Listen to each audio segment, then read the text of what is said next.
بسم الله الرحمن الرحيم. السلام عليكم ورحمة الله وبركاته. أحمد الله رب العالمين وأصلي وأسلم على المبعوث رحمة للعالمين سيدنا وحبيب قلوبنا محمد صلى الله عليه وعلى آله وصحبه الطيبين الطاهرين. اللهم علمنا ما ينفعنا وانفعنا بما علمتنا وزدنا علما. رب اشرح لي صدري ويسر لي أمري واحلل عقدة من لساني يفقه قولي وبعد. Bapak Ibu, apa kabar?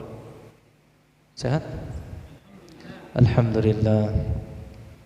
Alhamdulillah kita bisa berkumpul di masjid rumahnya Allah Subhanahu wa taala. Semoga sama seperti kita berkumpul di masjid, tempat berkah, tempat suci dan mulia, kita bisa berjumpa lagi di surga Firdaus. Amin ya rabbal alamin. Alhamdulillah, Ramadan sudah masuk. Ramadan bulan yang penuh dengan keberkahan. Ramadan bulan terbaik yang Allah Subhanahu wa taala jadikannya sebagai hadiah bagi kita, agar kita setiap bulan Ramadan mengajar diri lebih banyak tentang agama. Ramadan sebenarnya membuktikan beberapa hal. Yang pertama, sahur membuktikan bahwa sangat mudah kita bangun untuk salat subuh. Betul tidak? Yang kedua, setelah sahur puasa. Puasa membuktikan bahwa kita bisa menahan dan melawan diri untuk tidak berdosa. Kemudian tarawih membuktikan bahwa untuk salat tahajud itu sangat mudah. Jadi bulan Ramadan sebenarnya mengajar kita jalan mendekat dengan Allah Subhanahu wa taala. Cara untuk mendekat dengan Allah Subhanahu wa taala sangat mudah. Subhanallah, dalam bulan Ramadan kemarin juga ada yang tanya, katanya walaupun dalam bulan Ramadan Allah Subhanahu wa taala buka semua pintu surga, tutup semua pintu neraka, setan pun diikat, terus kenapa ada orang-orang yang berdosa, Ustaz? Subhanallah, jawabannya dalam surat Yusuf. Allah Subhanahu wa taala berfirman, "Wa ma ubarri'u nafsi innan nafsa la'ammaratun bis-su'i illa ma rahima rabbi." Sesungguhnya nafsu juga mengajak untuk bermaksiat. Jadi walaupun setan sudah diikat, tapi kita juga harus mengajar diri kita bahwa tidak hanya setan yang menggoda untuk bermaksiat, diri kita pun mengajak kita untuk bermaksiat. Subhanallah, Allah Subhanahu wa taala sudah ikat setan, tinggal kita mengajar diri kita bagaimana kita bisa istiqamah dalam bulan Ramadan. Bulan Ramadan 30 hari. Tapi 30 hari ini kita harus kontribusi dengan baik-baik. Dalam bulan Ramadan kita khatam Al-Quran Al-Karim berkali-kali. Bahkan saya dengar cerita ibu di Palestina, Bapak Ibu, beliau khatam Al-Quran Al-Karim dalam bulan Ramadan 30 kali.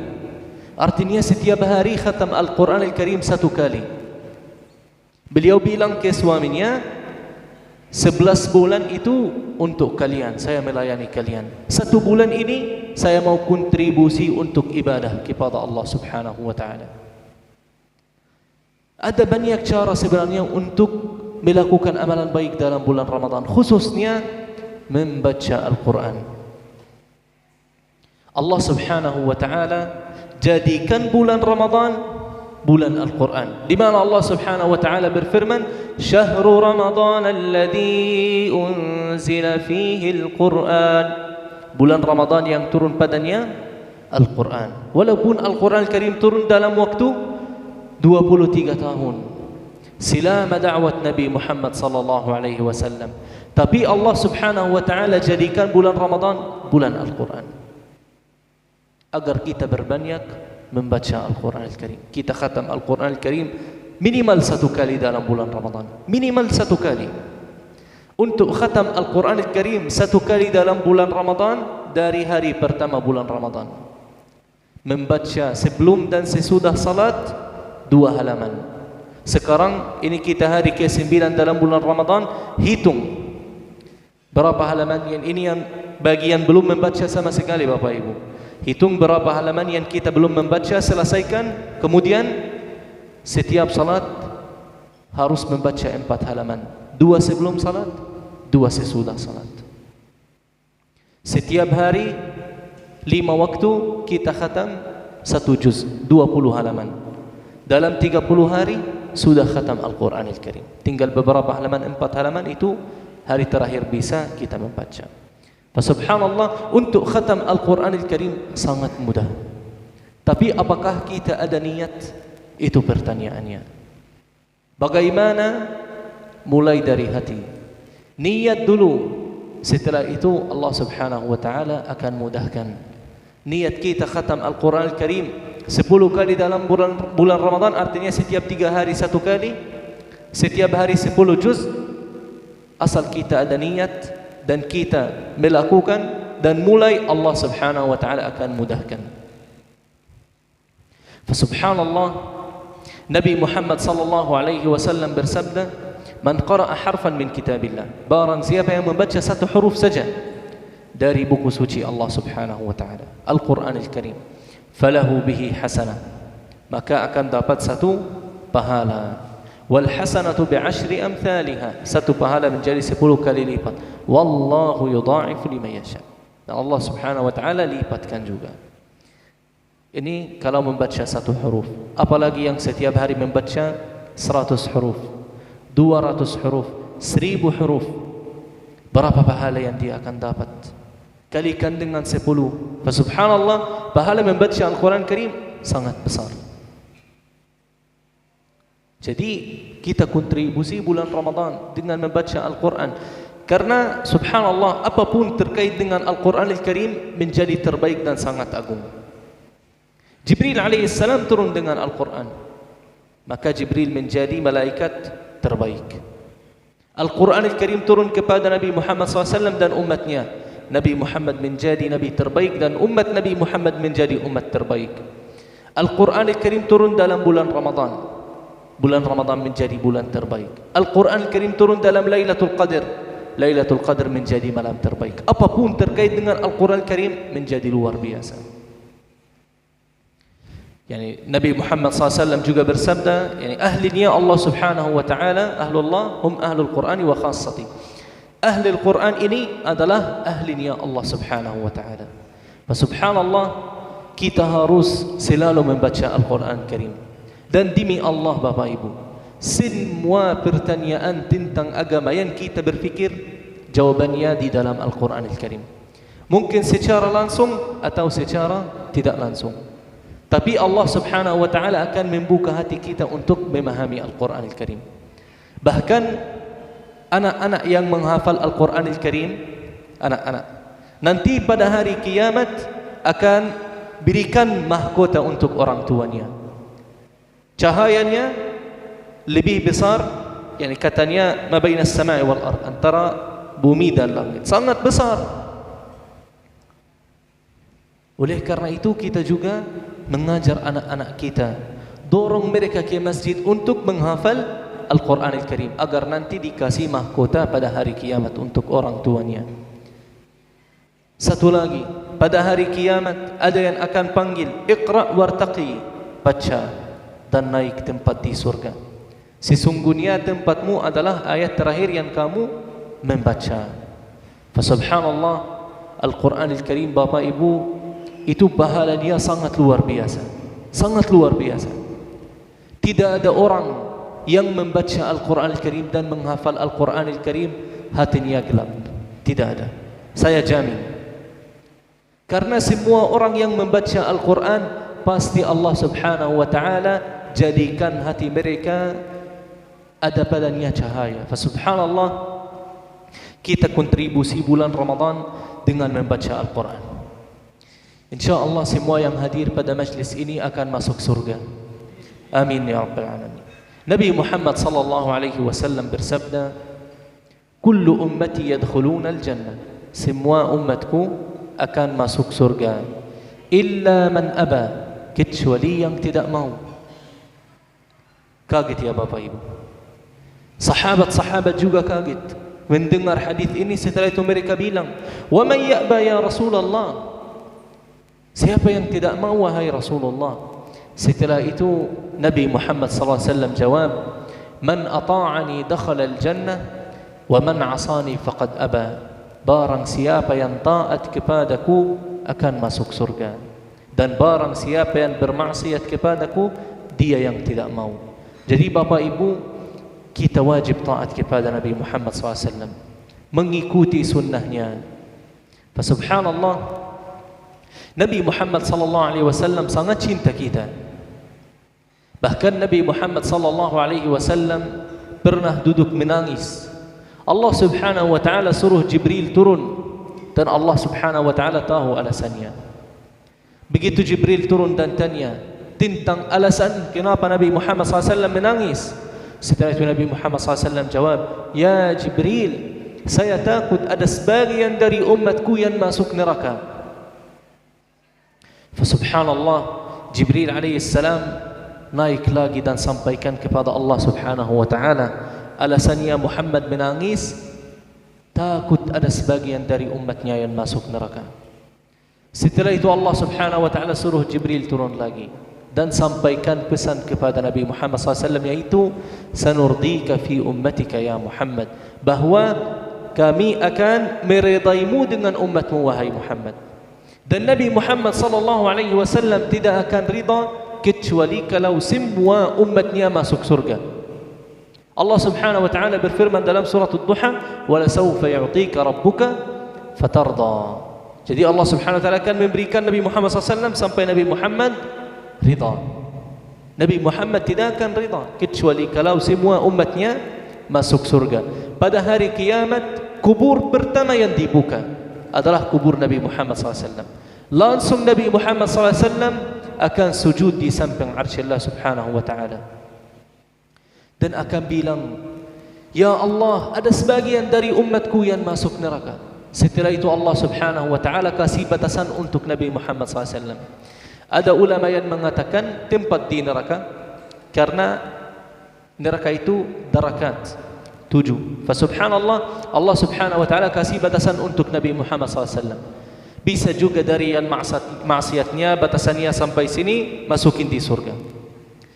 Bahkan Nabi Muhammad akan tetap sujud dan doa kepada Allah Subhanahu wa Ta'ala sampai Allah Subhanahu wa Ta'ala bilang ke Nabi Muhammad, keluarkan dari neraka yang ada pada hatinya la ilaha illallah.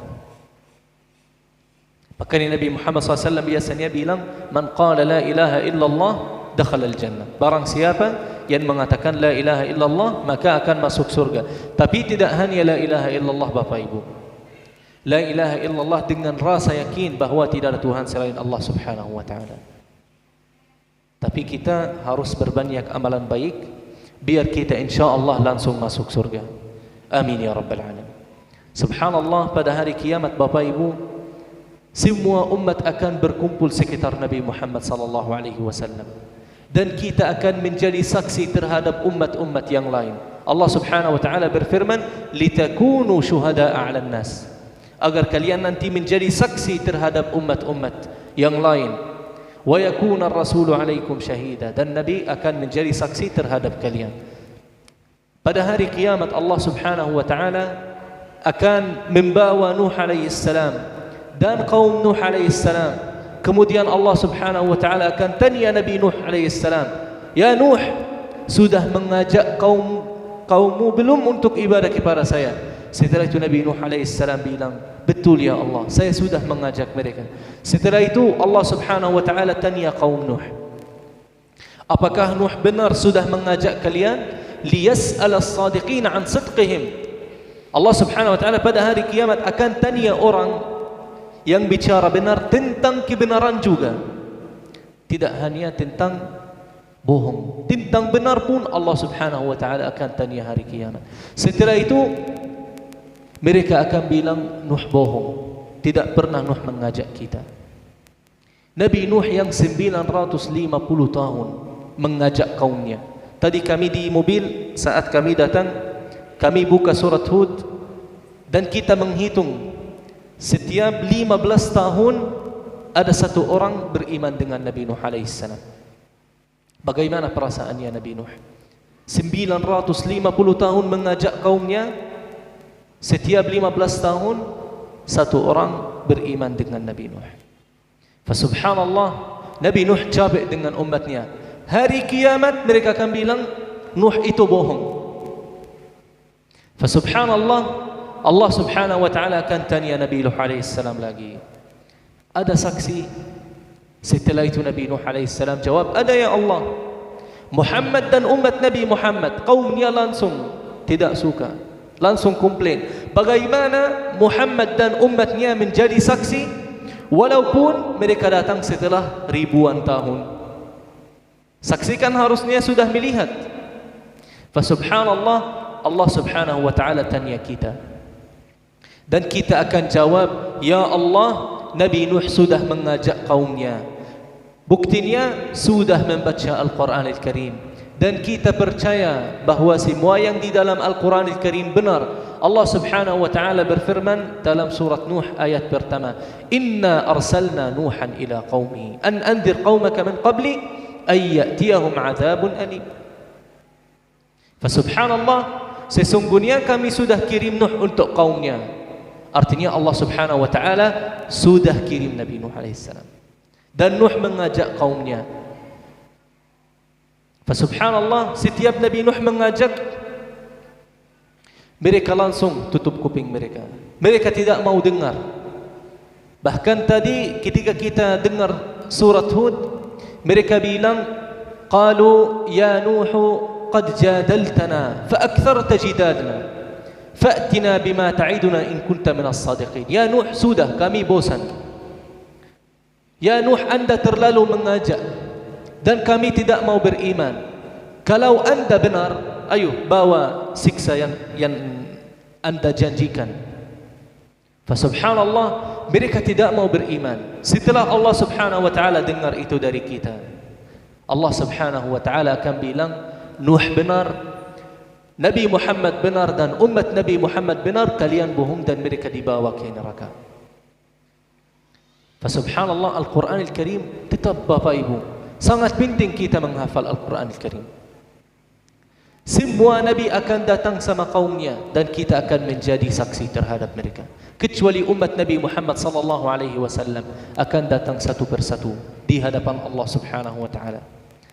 Dengar bagaimana rahmat Allah Subhanahu wa taala terhadap kita.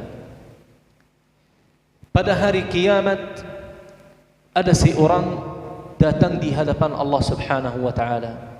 Begitu ditimbang amalan baik dan amalan buruk dia, ternyata amalan buruk lebih banyak. Setelah itu harusnya orang itu masuk neraka. Orang itu terlihat sedih.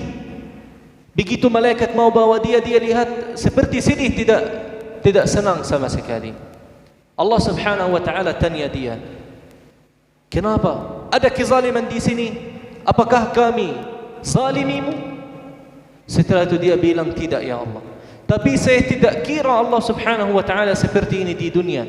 Allah Subhanahu wa taala tanya dia, apa yang anda kira? Setelah itu dia bilang, ya Allah, saya fikir pada hari kiamat, kalau dosa-dosa saya juga sangat banyak, Allah akan ampuni semua dosa-dosa saya dan akan masukin saya di surga. Setelah itu Allah Subhanahu wa taala suruh malaikat ambil dia dari neraka dan masukin dia di surga. Allah Subhanahu wa taala menciptakan 100 rahmat Bapak Ibu. Satu rahmat saja yang turun di bumi ini sejak Adam sampai hari kiamat. Rahmat antara manusia terhadap manusia, rahmat antara hewan dan hewan, rahmat antara hewan atau manusia terhadap hewan. Subhanallah, itu satu rahmat. Dan Allah subhanahu wa ta'ala simpan 99 rahmat khusus untuk hari kiamat. Yang pernah Allah subhanahu wa ta'ala melalui Jibril sampaikan bahawa kalau Muhammad SAW, Nabi Muhammad SAW yang tanya kita pada hari kiamat, Nabi Muhammad tolak. Nabi Muhammad bilang Allah subhanahu wa ta'ala rahmatnya jauh lebih besar dari rahmat saya terhadap umat saya. Walaupun Nabi Muhammad tidak akan rida kecuali kalau semua umatnya masuk surga. Karena rahmat Allah subhanahu wa ta'ala sangat luas. Wa rahmati wasi'at kulla syai'. Wa rahmatku sudah menguasai segalanya. Tinggal kita datang 2 rakaat Bapak Ibu, 2 rakaat saja. Kita datang salat, bertaubat. Kita dalam bahasa Arab biasanya bilang naftah safha jadida, membuka halaman baru. Artinya mulai dengan baik-baik dengan Allah subhanahu wa ta'ala. 2 rakaat saja. Dalam sujud kita menangis, ya Allah, ampuni dosa-dosa saya ya Allah. Ya Allah, mulai hari ini saya akan usahakan untuk tidak berdosa. Kita akan berdosa lagi, tapi kita kembali lagi. Berdosa lagi, kembali lagi. Bahkan ada salah satu dari ulama atau orang saleh zaman dahulu mengatakan, kalau saya setiap hari berdosa, setiap hari saya akan bertaubat dan kembali kepada Allah subhanahu wa ta'ala. Bahkan Nabi Muhammad sallallahu alaihi wasallam bersabda, jika kalian tidak berdosa, jika kalian tidak berdosa, maka Allah subhanahu wa ta'ala akan gantikan kalian dengan kaum yang lain yang berdosa dan istighfar dan bertaubat. Itu wajar Bapak Ibu kalau kita berdosa. Tapi apakah kita selalu kembali kepada Allah subhanahu wa ta'ala atau tidak? Wadhkur abdana Daud innahu kana awwab. Daud alaihi salam selalu awwab, artinya selalu kembali kepada Allah subhanahu wa ta'ala, dan itu Nabi. Apalagi kita. Subhanallah, jangan putus asa dari rahmat Allah subhanahu wa ta'ala. Mungkin ini saja yang saya sampaikan Bapak Ibu, karena sebentar lagi waktu maghrib. Kita ambil 2 pertanyaan tentang Palestina. InsyaAllah saya jawab, setelah itu kita lanjut sama Ustaz Faqih. Ada yang mau bertanya? Silahkan Pak. Waalaikumsalam warahmatullahi wabarakatuh.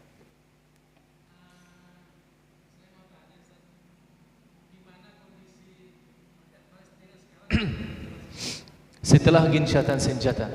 Gencatan senjata sebenarnya tidak artinya perang sudah selesai.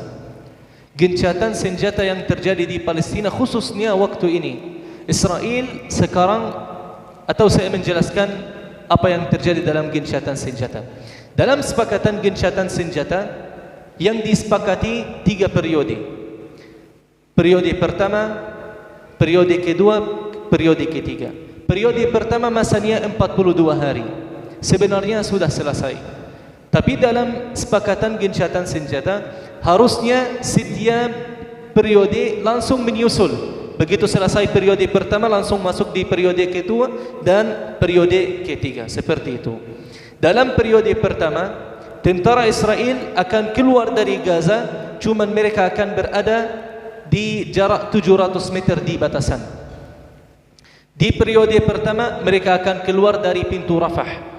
Pintu ketiga mereka akan keluar total dari Gaza dan Gaza akan dibangun lagi. Ini sepakatan gencatan senjata. Tapi Donald Trump pas jadi presiden, karena Donald Trump menjadi presiden dalam bulan Januari setelah 2 atau 3 hari setelah gencatan senjata mulai. Dia datang semangat sekali. Katanya Gaza sekarang sudah hancur. Gaza tidak layak untuk ditinggali lagi. Kita mau pindahkan masyarakat Gaza ke Indonesia dan Malaysia. Itu yang pertama. Setelah itu tidak jadi. Setelah itu dia bilang kita mau paksa Jordania dan Mesir untuk terima masyarakat Gaza. Dua-duanya tolak. Setelah itu Israel bilang kita mau kembali lagi ke perang, biar warga Gaza menyerah dan keluar dari Gaza. Kalau mau keluar dari Gaza nanti katanya kita mau buka jalur dari Israel, tapi bukan semua orang. Dan terbangkan mereka ke Eropa. Bahkan mereka bilang kita menawarkan kasih uang sekitar 1M atau 2M untuk setiap orang yang mau tinggalkan Gaza dan keluar. Seperti itu. Ini yang terjadi saat ini. Apakah akan lanjut periode kedua, periode ketiga? Baru tadi, karena setiap saat, setiap menit berubah kabar. Subhanallah, baru tadi saya buka IG dan saya membaca bahwa saat ini mereka mau lanjut negosiasi terkait dengan periode kedua. Mudah-mudahan perang tidak kembali lagi. Karena kita melihat selama 15 bulan sekitar yang dicatat resmi bahwa sudah syahid 48.000 Bapak Ibu. 19.000 dari 48.000 anak-anak kecil. Itu yang dicatat resmi. Sedangkan jumlah syahid yang sebenarnya sekitar 60.000 atau lebih. Itu yang sebenarnya. Subhanallah, kita melihat berapa yang syahid, yang terluka-luka sekitar 100.000. Bahkan makanan Ramadan kemarin Bapak Ibu, di Gaza Utara harga 1 kilo tepung mencapai 1.600.000. 1 kilo tepung. Subhanallah, kita melihat dalam segala bidang sangat sulit. Allah Subhanahu wa taala berfirman dalam surah Al-Baqarah, "Walanabluwannakum bisyai'in minal khawfi wal ju'i wa naqsin minal amwali wal anfusi wath thamarat." Itu ujian-ujian Allah Subhanahu wa taala. Kelaparan, kemiskinan, ketakutan, jiwa yang jatuh syahid atau terluka-luka korban perang, dan makanan. Semuanya ada di Gaza Bapak Ibu. Semoga perang tidak kembali lagi dan Gaza damai. Amin ya rabbal alamin. Jelas Ustaz? Ada lagi? Satu lagi? Silakan Ustaz. Waalaikumsalam warahmatullahi wabarakatuh.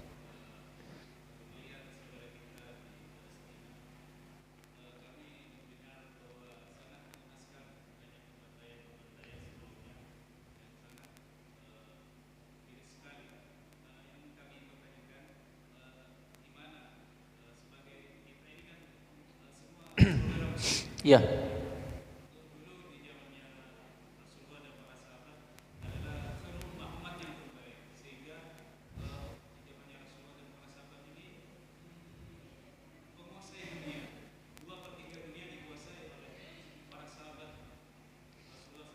Ya.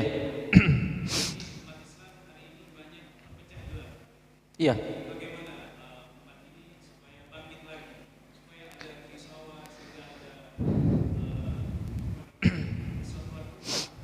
Sekarang apa masalah yang umat Islam menghadapi?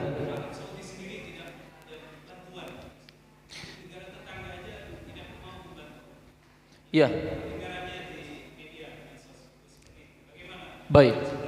Baik. Sekarang masalah umat Islam yang sekarang benar-benar umat Islam mengalami adalah Palestina. Itu yang jelas ada masalah. Begitu Timur Tengah 22 negara Arab, 22 negara Islam di sini, di sana, oke? Itu yang merepotkan mereka adalah Israel dan penjajahan Palestina. Sebenarnya Saudi membantu Palestina, membantu. Nanti saat ada Gaza akan dibangun lagi, ya kan? Siapa yang akan bayar untuk membangun Gaza lagi? Saudi, Kuwait, Qatar, Bahrain, Emirates. Itu akan membangun Gaza lagi sebenarnya. Seperti itu. Tapi mereka tidak bisa membantu Gaza secara militer. Tidak bisa. Tidak bisa membantu Palestina secara militer sama sekali. Karena mereka melihat dalam perang ini, Gaza tidak hanya melawan Israel. Gaza melawan Israel, Amerika, Inggris, Prancis, Jerman. Semua negara-negara terbesar Gaza sendiri melawan. Jadi bahkan mereka saat ini bilang kita mau menyerang Iran agar Iran tidak punya senjata nuklir, seperti itu. Bagaimana jika negara-negara Arab yang senjatanya bukan luar biasa, dan pasti itu karena ada Israel di sana, tidak mungkin mereka jual senjata terbaik untuk negara-negara Arab. Kalau mereka sudah punya senjata sangat kuat, nanti Israel akan menjadi biasa bagi Timur Tengah, ya. Tidak akan menjadi serem bagi mereka. Subhanallah, mereka tidak mau negara-negara Arab punya senjata yang paling kuat. Karena mereka takut nanti kalau ada perang dengan Israel, dan Israel percaya walaupun ada hubungan dengan Mesir Israel atau Jordania Israel, Emirates Israel, mereka percaya bahwa hubungan ini hanya untuk sementara saja. Bukan hubungan yang benar-benar, yani. Bukan hubungan seperti kesaudaraan. Saya di sini, orang Israel datang di Emirat mau bicara seperti ini, bisa juga dibunuh. Subhanallah, mereka tahu hubungan ini hanya untuk sementara. Ya, dan mereka percaya bahwa suatu saat nanti akan ada perang dengan negara-negara Arab. Negara-negara Arab belum bisa melawan Israel sekarang karena Israel punya nuklir. Israel sekarang buat genosida di Gaza, hampir didukung sama dunia internasional. Betul tidak? Apalagi kalau nanti semua negara-negara Arab mau menyerang Israel. Kalau Israel menyerang mereka dengan nuklir, ada yang akan membahas masalah ini? Tidak ada. Tidak ada yang akan peduli. Karena menurut Barat, Israel lebih penting dari semua negara-negara Arab. Jelas? Ya. Mungkin ini saja yang saya sampaikan karena kurang lebih 10 menit lagi untuk azan maghrib. Jazakumullah khairan katsiran. Kita lanjut sama Ustaz Faqih. Wassalamualaikum warahmatullahi wabarakatuh.